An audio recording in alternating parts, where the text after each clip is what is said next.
Hello, guys. Welcome back to another episode of the podcast, Control or Be Controlled. Podcast designed to help you start thinking differently and take control of your life. And I remain your host, Darlington. Today's guest is Daniel McDavid, a financial educator, entrepreneur, and author of The Psychology of Bad Credit.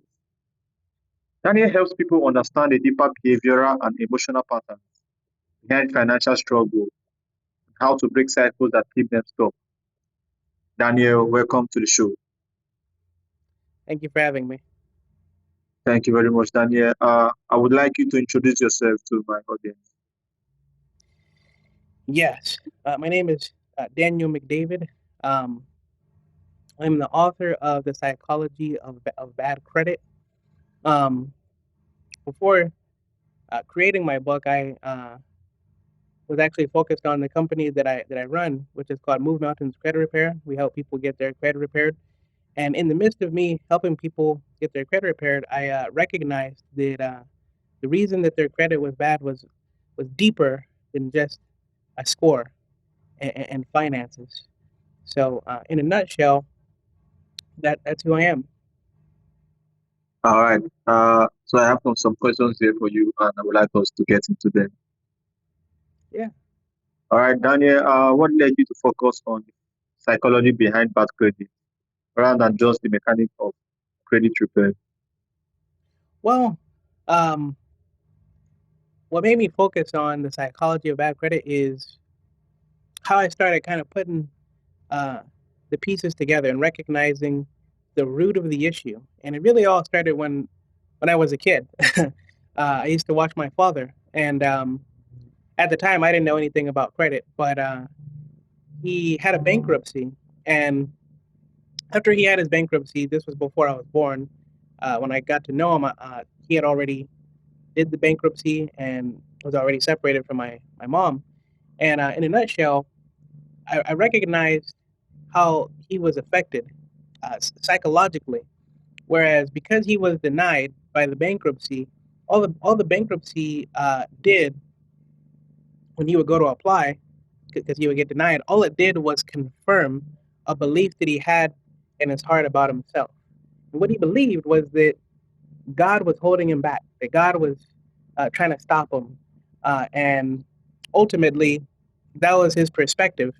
And as I got older and got more informed and learned about credit, I recognized that ultimately what it was is my father did not have a good understanding of how to manage his emotions and his behavior, which led him to, eventually go into bankruptcy.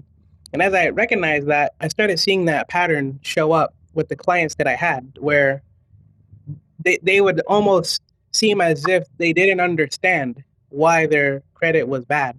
And then after we would repair it, they would come back a year later, right? Or 6 months, 7 months later, depending on how long it took for them to mess up their credit. And as I started seeing that pattern, I recognized that it wasn't just their finances. That's not the only reason that they keep needing help uh, with their credit. Uh, the reason is much deeper than that, and the reason is actually connected to their financial identity. So, in a nutshell, my father was really the inspiration for me to connect what I've been seeing with individuals who may not be aware as to why they keep ending up in a bad credit position.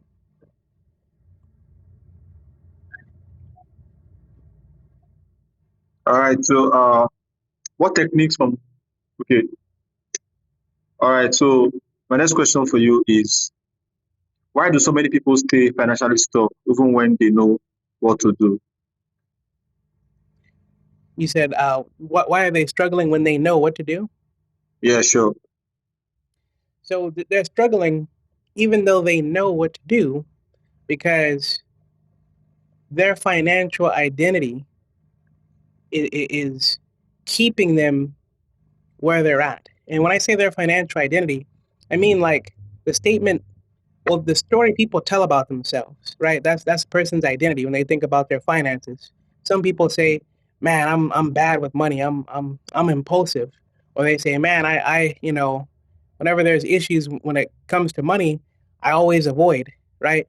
And they say these things about themselves. And in a nutshell, um, that's ultimately what's holding them back, how they view themselves.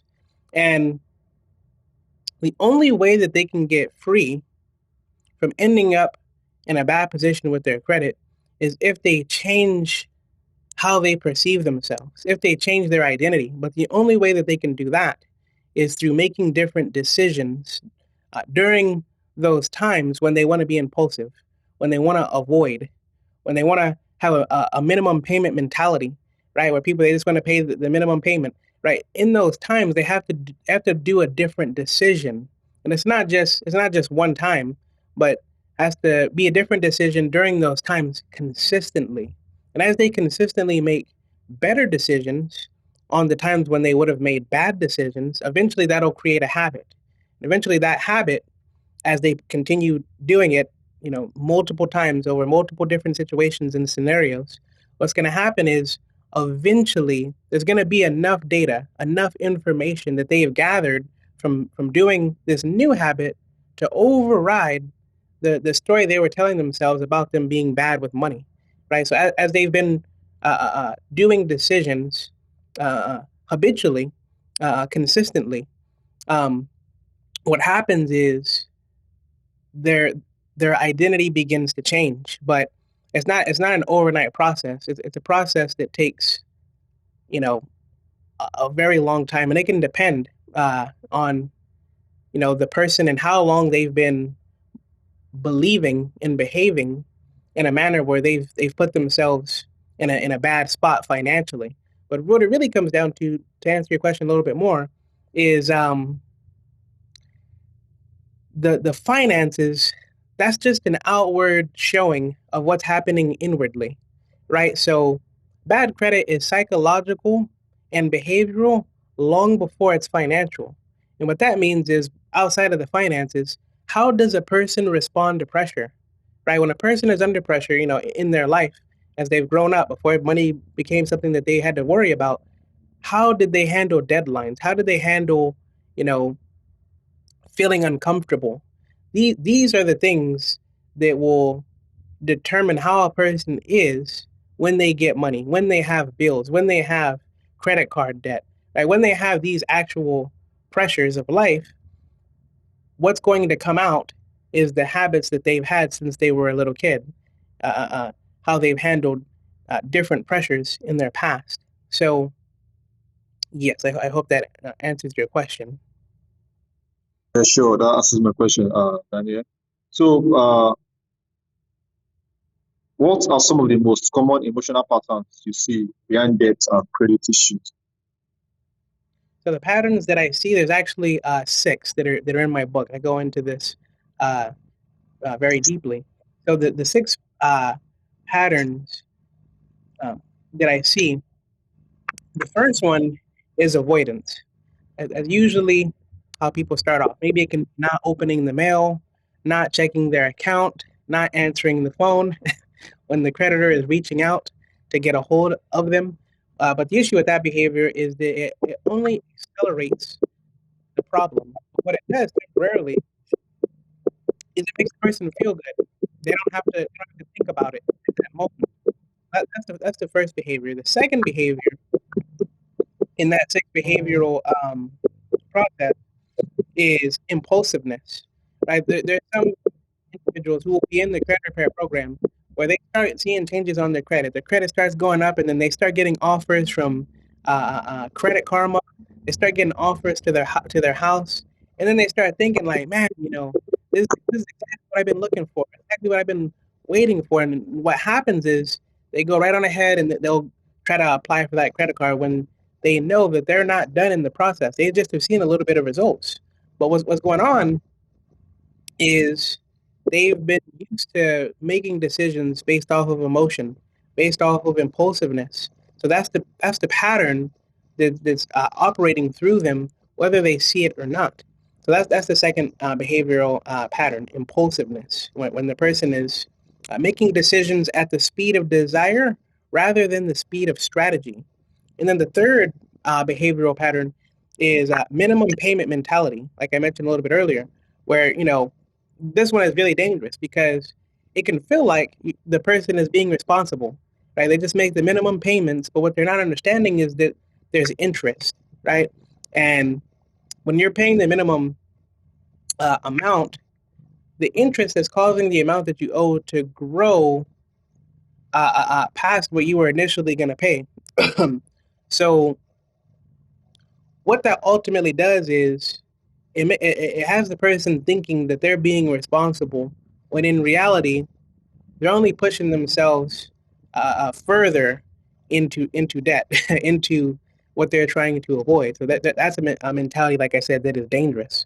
And then the fourth one is inconsistency, right? There's some individuals, they can do good for a couple of weeks, be paying down their bills, be doing things, and then after, let's say, 2 months, 3 months, what happens is they go back to what they're used to doing, whether it's getting late payments, forgetting, not paying attention to deadlines. So inconsistency, um, and that just shows that their reliability is conditional. It's based off certain conditions, right? If everything is going good in their life, they're going to be on time.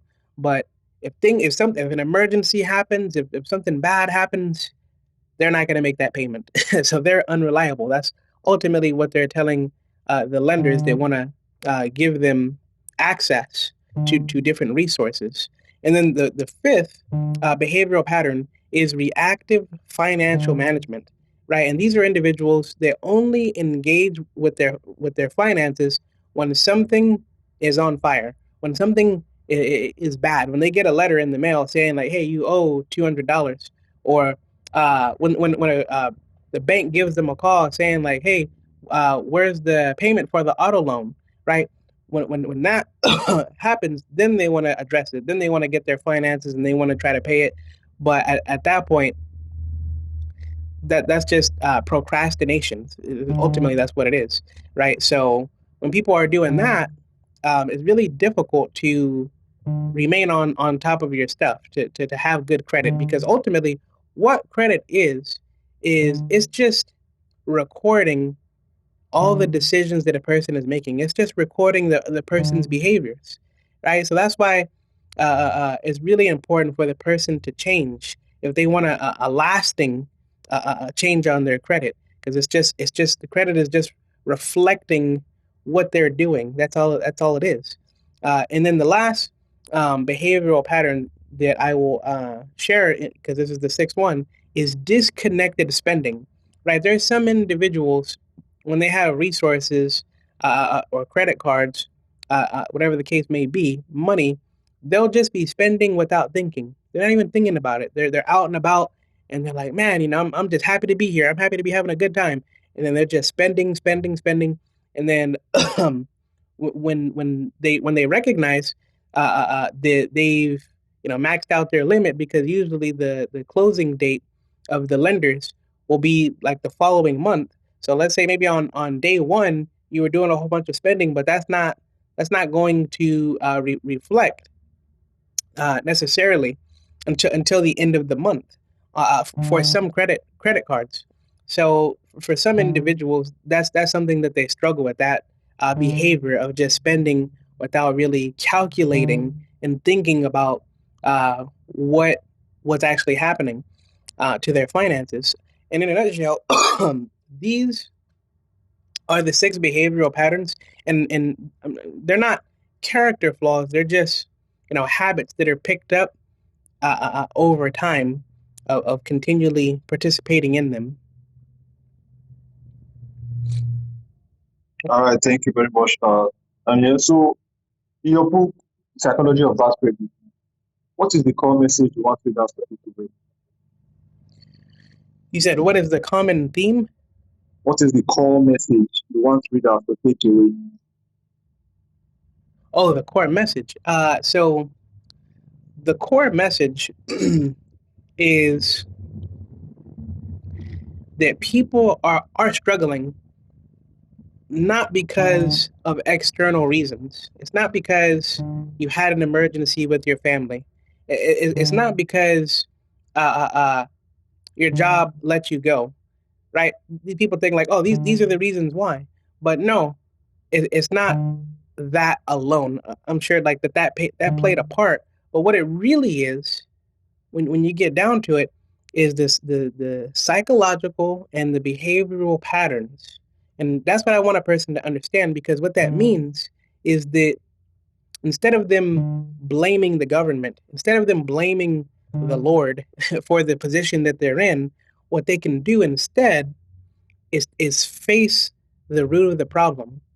They can take accountability for their actions. And if their behaviors got them in that position of financial distress, then it is their behaviors that can get them out of that situation where they can actually end up having good credit, right? And maintain it, all based off of their behaviors and management of their emotions, management of their emotional intelligence. So, what I want people to get out of this book is this is the actual problem. It's not the numbers on the screen. The problem is their perspective on themselves and what they have been doing. And ultimately, my book, when the person gets to the end of it, my book is very reflective, asks a lot of questions to help a person understand what they've been doing, so that they can take the steps to actually change what they've been doing. Because the biggest weapon against ignorance is awareness. So once a person is aware, once they know what is happening, once they know what patterns they're participating in, now they know what they can do to stop it. Now, of course, it's not going to be easy to stop it, but it's a lot easier when you can see what is happening in the first place, right? And then from there, it's just going to be practicing different decisions during those times. But in a nutshell, the core purpose and point of my book is for people to recognize that it's a deeper issue than just numbers, deeper issue than just bad situations a person has ended up in. It's really mindset and their emotions. Thank you very much. And yeah, so what practical first step would you give someone who wants to break a long-standing cycle of financial instability? You said, what advice would I give them? What practical first step? Practical first step. Okay. So the practical first step would be naming. First, you got to name the patterns that you're doing. That's step number one. Name it. The second step after that would be um, to immediately do your best to stop participating in those behaviors, right? Like if you know that you're a person who does disconnected spending, what you can do now that you're aware is start paying attention. Look at your finances, right? And make it a habit before you go out. If you're gonna go out, if you're gonna go do something, maybe you can make a budget, right? But the first step would be becoming aware, and then the second step would be uh, like trying to cut that behavior off, like trying to stop it. Now that you know what you're doing, after you know what you're doing and you've managed to cut that behavior off, now you got to replace that behavior with the new behavior, and hopefully the goal and hope would be that you replace it with a good behavior, right? So those are the first steps a person could take on actually trying to change a behavior. All right. So you also work in business funding, right? Yes. So what do people misunderstand most about getting approved for capital? What they don't understand is that there's different types of loans, right? And people hear like a business loan, they just think like, oh, I'm gonna get this money, I'm gonna get cash, and there's gonna be a whole bunch of interest on it.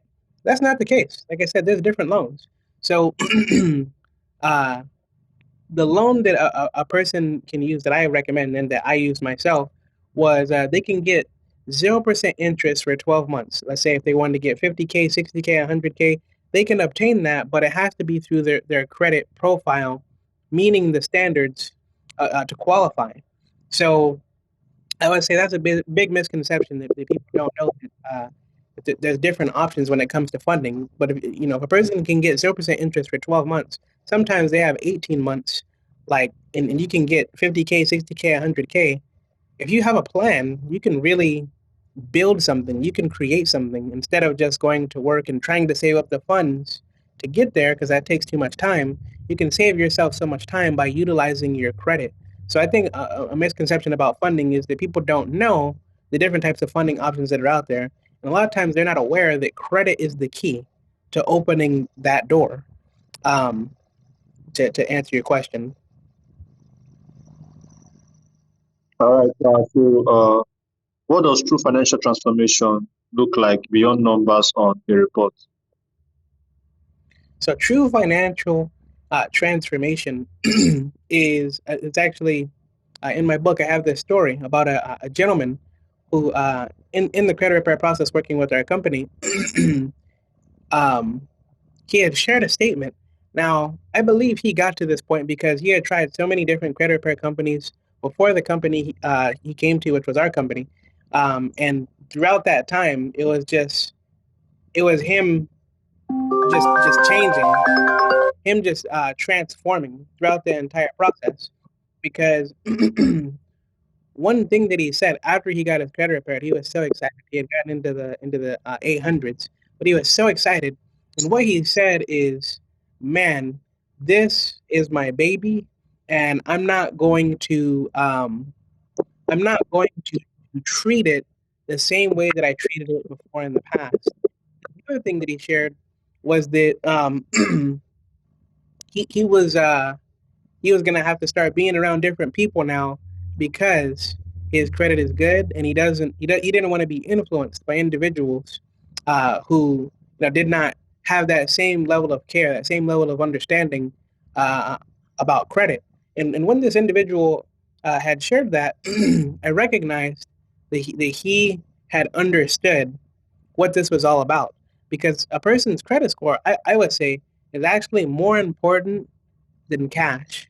See, people check their bank accounts all the time, but they don't check their credit. They don't look into ways that they can improve it. They don't understand it. They don't take the time to understand it. But the information is out there. But this individual, after he shared that, it made me recognize that his identity had transformed. He recognized that he did not need to be around the same people anymore because he felt like he was no longer the same because of his credit. He wanted to take care of it. And the thing is that people don't understand is if you don't take care of something, how can you expect it to take care of you?